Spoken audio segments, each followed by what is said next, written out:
Actually, both the Polish and Polonized Rus magnates and gentry were more often than not unwilling to run the huge manorial landed estates, called in Latin latifundia, over which they had control. You know, it took work to do this, and a noble doesn't need to dirty his hands or even deal with any of the problems of running an estate, no small operation, by the way. And so instead, they relied on middlemen, most of whom were Jews, the fifth in our list of social estates. A few words now about this social estate. Well, Jews had a long tradition, actually, of settlement in Ukrainian territory, a tradition that could be traced way back to the pre-Kievan times, the old Bosporan kingdom along the shores of the Azov and Straits of Kerch, and then later in the Khazar Empire, Khazar Khaganate.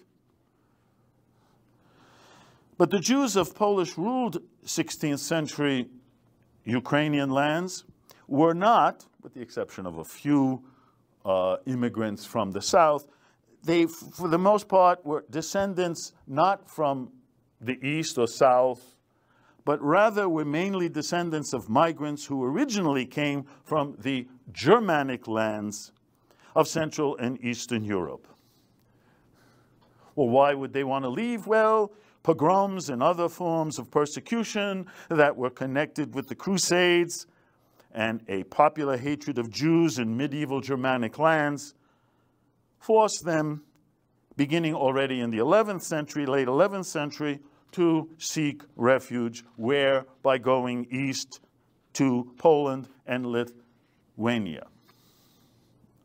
Why, one would ask, however, would Jews want to seek refuge in Poland and Lithuania? Well, after the destruction caused by the Mongol invasions during the mid-13th century, which also affected Lithuanian lands, future Lithuanian lands in Poland, Polish rulers welcomed immigrants. They could be Jews, they could be other Germans from the west, or even Armenians from the east. Welcomed then to settle primarily in urban areas and to help Poland revive its cities after the Mongol invasions. And so before the end of the 13th century, before the end of the 1200s, the Jews were awarded the first of many privileges, the famous Statute of Kalisz in 1264, privileges that defended them as a group whose main business was money lending. And these privileges were given by the king, so they were royal privileges. The first influx of Jews into Poland, as I said, came from Germanic lands, specifically Silesia,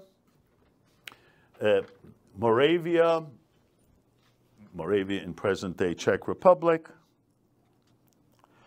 And these Jews were all of what is known as the Ashkenazi tradition, Ashkenazi.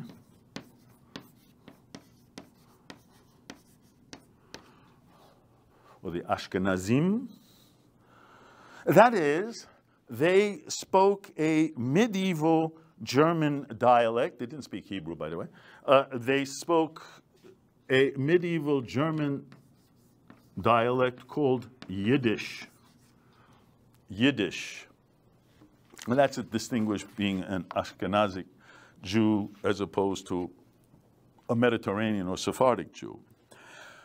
In Lithuania, Jewish communities really began to expand only during the 14th and 15th centuries, after those regions had become part of Poland and Lithuania.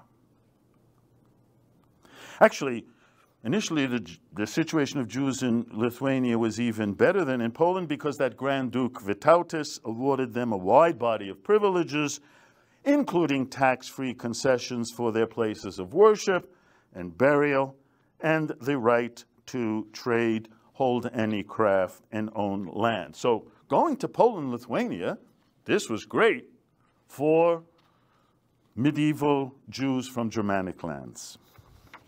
The further spread of Jews into Ukrainian lands was directly related to the Polish expansion and colonizing efforts after the 1569 Union of Lublin, when those Ukrainian lands actually became part of the Polish kingdom within the Commonwealth. And so as a result, between 1600 and 1647, the number of Jews in Ukraine more than tripled. So if at the beginning of the 17th century there were 45,000, by the middle of the century there were about 150,000. Now, this migration of Jews from the western provinces of Poland to Ukraine was primarily connected with their role in something called the Arenda economic system. Arenda. What is Arenda? Well, it refers to the lease of fixed assets or prerogative privileges such as land, mills, inns, breweries, distilleries, or special rights such as collection of custom duties and taxes. Well, who had all these rights? The nobles. And so, in effect, Jews came to dominate this Arenda system established by those Polish nobles, landlords in Ukraine during the 16th and 17th century. And for its part, Poland's landowning nobility was indeed anxious to exploit the rich agricultural resources of the area that resulted in profitable grain trade to the Baltic ports. But as I said, the nobles themselves had little interest in administering their lands, their vast landed estates, these latifundia, and also because of their own luxurious tastes and cultural standards, they did not have the necessary capital or commercial skills to exploit their properties. And so on both counts, they turned to Jewish capital and to Jewish expertise in leasing, this Arenda system, so that before long, Jews managed to control a considerable portion of the agricultural economy in Ukrainian lands. Not surprisingly, these Jews who served as middlemen for the Polish landlords became, before very long, the symbols of oppression and exploitation, at least in the eyes of the peasant masses.